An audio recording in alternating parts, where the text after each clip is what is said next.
Hello there, this is Jasper and welcome to Hermetic Music Institute. This is going to be the first video of the channel, so I'm going to introduce myself and then introduce the topic. I'm not a big fan indeed of introducing myself because it reminds me of that times in the school, but nevertheless, I bet you'd like to know a little bit of my background. Things I will tell you are that I'm a Master of Science in Electrical Engineering, graduated in Germany, and also a Master of Arts in Classical Guitar. These being related to the topic we're discussing. I've always been a researcher. I've always been a person that loves to get to the meaning of things. I always struggle with the difference between that on the subject of study and real life also. That makes myself a bit of a scientist, but I'm not as such because I also, as a musician, I know where the fountains of life are. I'm going to introduce the topic now of Hermetic music. Hermetic music is a meta language. It's a way to explain natural law with rules of music, but not the rules of solfeggio, but the rules of Pythagorean, which are the logic rules.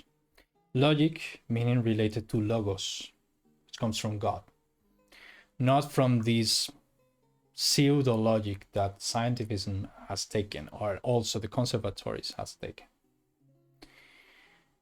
Also, tracing back to Hermeticism in Egypt and the axioms that are the foundations that form Hermeticism, as above, so below, as below, so above, etc., take a big role on Hermetic music, since everything related to the microcosms in terms of harmony is related to the macrocosm.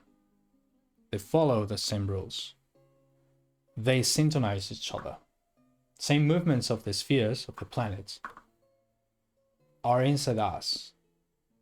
The notes, the vibrations, and on the other hand, the ratios, the so-called intervals, which indeed are relations between numbers, play a big role in Hermetic music studies.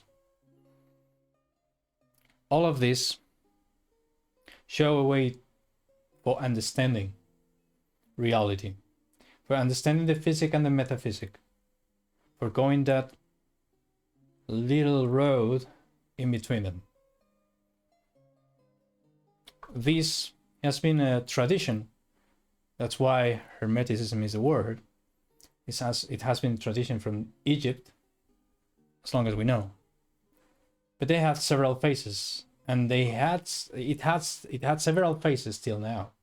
Also, sometimes it was hidden, sometimes it was more evident, or sometimes it was transmuted somehow. Like for example, with the Neoplatonists in the Renaissance. I'm talking about Pico della Mirandola, Pico della Mirandola, Ficino, all these guys. So I introduced myself and I introduced the topic. What about now I introduce some of the fundamental principles of that. This channel is going to be, God willing, dedicated to that. If you like it, please subscribe, like, and share. I'll much appreciate. Well, so unfolding one of the principles, you may be surprised by it if you have knowledge of music more, surprised even. The tone, which is in classical, which is not classical since it doesn't follow the classics. Music, when they say the tone, a tone is a distance between one natural note and the next, excluding from E to F or from B to C. Well, it's not a distance, it's a ratio.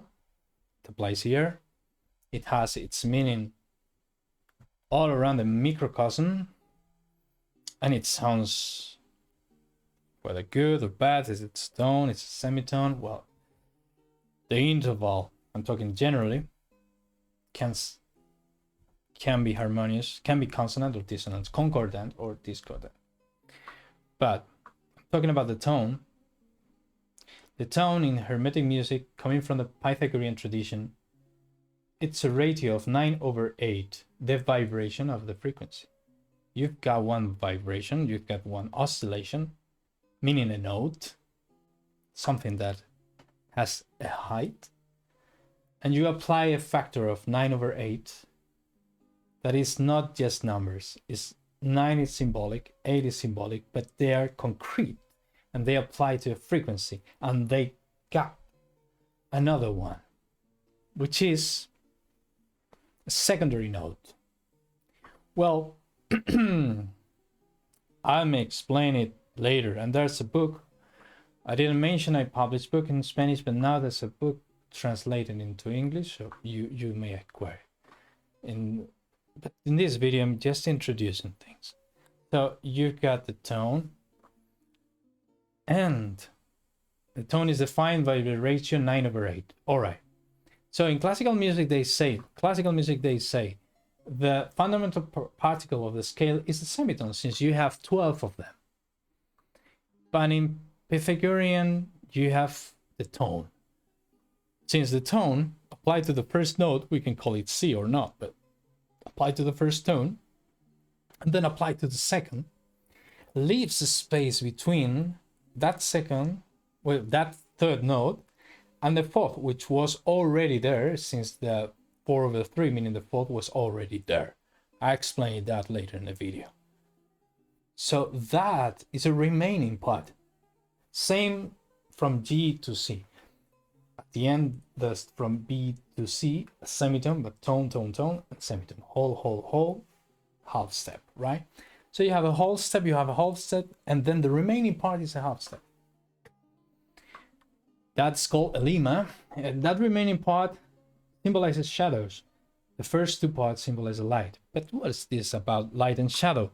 It's form and matter, and it's a degree that Robert Flett explains very well. We'll delve into that, hopefully. So that is an introduction. The first fundamental. So the second is that of the vibration, which is understood as any oscillation in the world. Everything we see, everything we hear, everything we feel is vibrating, it's oscillation, right? Well, that oscillation is in harmonious or disharmonious relation with the adjacent oscillations, and that put together to all the universe makes music the ruler of everything in terms of the rules, in terms of the harmony that put together, that gives cohesion to everything, makes it resonant, makes it make patterns, makes it make round movements as the planets. I know it may sound a little too much, but Kepler back in the 17th century showed that the orbits of the planets were in musical ratios to one another. I'm talking about the music of the spheres, which is the ultimate goal for the understanding of Hermetic music. So everything is vibration, and the music shows the laws of harmony. That leads to the good, which gives a clue of what is the truth, which leads to the individual that seeking for the truth becomes I would say, I don't want to be misunderstood here, becomes a true spiritual being, a true spiritual seeker that has already found his own essence, his own sun. The sun, the star. in his heart. All right. That's the idea behind Neoplatonists like Ficino. All right. And the third principle that I'm going to explain, and last for this video, is that on the musical pentagram, the pentalph, that star. Well, it has 5 points, 4 of them representing the 4 virtues, which are the temperance, fortitude, justice, and prudence, and the last one representing what I just said, that sun that lives in our heart, which is a result of seeking that harmony and understanding the laws of the music of the spheres. I know it's too much for a first video, but I'm that kind of a person. So that if you can forgive me, I'll be pleased to follow up with the next series of videos. So yes, that being said, I think I'll close the video here. This is the tip of the iceberg for the pure heart and the gateway to damnation for the knowledge hungry. Don't get burned like Icarus. I'll see you in the next video. Oh, please don't forget to subscribe, give a like, and share.